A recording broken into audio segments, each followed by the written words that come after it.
And in an instant, a coin that many refer to as a scam and that you can earn by pressing a button on your phone once per day is listed on several exchanges, trades at prices that many believe will never be reached, and sees daily trading volume of millions of dollars. Now, if the existing listings of Pi currency on exchanges like Huobi Global, Bitmart, XT.com, and others were genuinely real Pi coins, the scenario would be different. However, as those markets only trade Pi is an IOU, thus, my evaluation is a little different. And this video will cover all the information you require on PiCoin's most recent listings on such exchanges. But first, let's get the customary disclaimer out of the way like we always do.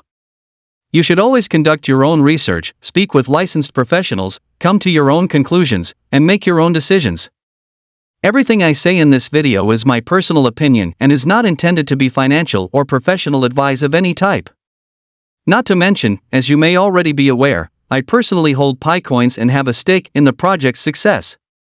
Please give this video a thumbs up and remember to subscribe to the channel for more content like this on a regular basis. Also leave a comment with Pi Network to the moon in the space provided below. Without further ado, let's begin. In today's video, we will discuss what it means for the project overall as well as what it means for you as a pioneer and for other pioneers around the world. We will also take a closer look at the unexpected appearance of Pi Network's PiCoin on several exchanges like Wo and XT.com at the end of December 2022. Now, before you start dreaming about what you're going to buy after selling 200 Pi coins for possibly as much as $60,000 and getting your hopes up seeing values between $10 and around $300 per Pi coin on the CoinMarketCap chart, let's start with the Pi core team's formal statement. The core team of Pi expressly denies any affiliation with any of these exchanges, which are working without the knowledge, approval, or cooperation of the network, in response to Dosing's assertion that unauthorized listings of Pi exist. Additionally, the products being exchanged on these exchanges are not genuine Pi tokens, and any listing or exchange of Pi is technically impossible due to the enclosed mainnet design. Labeling some type of IOU or other derivatives as the native Pi token of the Layer 1 Pi blockchain itself is false in addition to being against the rules of the network. The fact that you cannot currently deposit or withdraw Pi coins on any of the exchanges, in addition to the PiCore team's very explicit declaration, is another glaring indication that there are no real Pi coins exchanged on them. Additionally, even if you could withdraw or deposit Pi coins, you would still run the danger of having your account suspended. Since it is forbidden to convert Pi coins for fiat currency or other cryptocurrencies, as stated in the enclosed mainnet. Therefore, the only option you currently have on those exchanges is to use your own cryptocurrencies, such as USDT, to purchase those Pi IOU on the exchange. Now, theoretically, those exchanges would repay you any Pi coins you purchased on the exchange once Pi leaves the enclosed mainnet behind and enters the open mainnet. However, I wouldn't wager that those Pi will actually arrive. To further clarify, Pi USDT, which is again not real Pi, but IOUs issued by the exchange, were initially sold on XT.com for about 5 US cents per coin. This means that whatever amount of IOUs are currently in circulation on the exchange were purchased by users of the exchange, who received their Pi IOUs in exchange for real USD. Unless the exchange decides to purchase back those IOUs and/or becomes more involved in the trading itself, all further trades between users of the exchange took place after the exchange sold whatever quantity of IOUs it had created to its customers.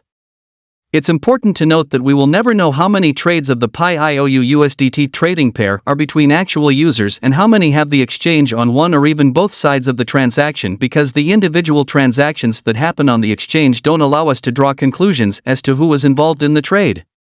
Now that Pi has reached the open mainnet and the exchange is able to purchase Pi tokens, they have two choices, in my opinion.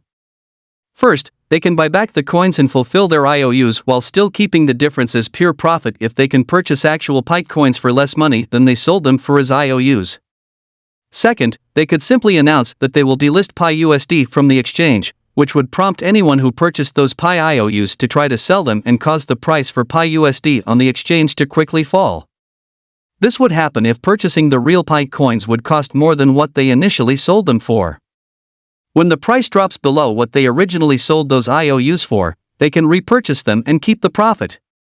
The second technique would be more than just dodgy, but since there aren't any laws in that area, it would probably still be okay.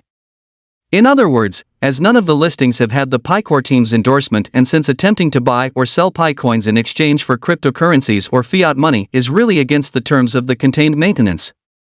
It gives the impression that all of those exchanges are merely looking to generate a profit thanks to the widespread adoption of the Pi network, where no matter what happens, the exchanges will be the true winners. Nevertheless, not all of it is truly that horrible because, despite the fact that the entire Pi USD trading pair consists of IOUs created by the exchanges out of thin air, the listing of those IOUs still enables us to draw some significant conclusions. The user base of First Pi Network is obviously large enough to attract the interest of exchanges like Huobi and Bitmart, who are both ranked in the top 25 exchanges on CoinMarketCap based on their daily trading volume. Therefore, I believe there is a good likelihood that true Pi trading pairs will appear at other exchanges shortly after Pi really launches its open mainnet. Second, even if the price of up to $320 per Pi coin displayed on CoinMarketCap is not based on the actual supply and demand for Pi coins, it performs a significant psychological function by leading more individuals to assume that their Pi coins may be worth more than they actually are. The project's prospects of long-term success could be further increased by encouraging even more people to participate in it. And last, but not least, even though the price of Pi currently displayed on CoinMarketCap might not be based on the true supply and full demand, there is a chance that this price will also be used as in quote, the starting price once Pi reaches the open mainnet if everyone who currently accepts Pi coins as payment for their goods or services were to use this price as the basis for their fiat to Pi calculations. In other words, while the listings themselves are, generally, a positive sign and once again, proof that Pi might have a bright future ahead, you, at least in my personal opinion, should not get involved in the trading of the current Pi IOUs on different exchanges unless you clearly know what you're doing and understand that you're not actually trading real Pi coins. That's all. I'll obviously cover any future changes, so don't forget to like, subscribe, and enable notifications so you don't miss out on any future Pi network updates, including my upcoming video, which will demonstrate 2 different ways you can currently use your Pi coins during the enclosed maintenance. In addition, as always, feel free to post any queries you may have about the listing of the Pi currency, IOUs, or Pi network in general in the comments section below. I appreciate you coming. I'll see you in another of my videos.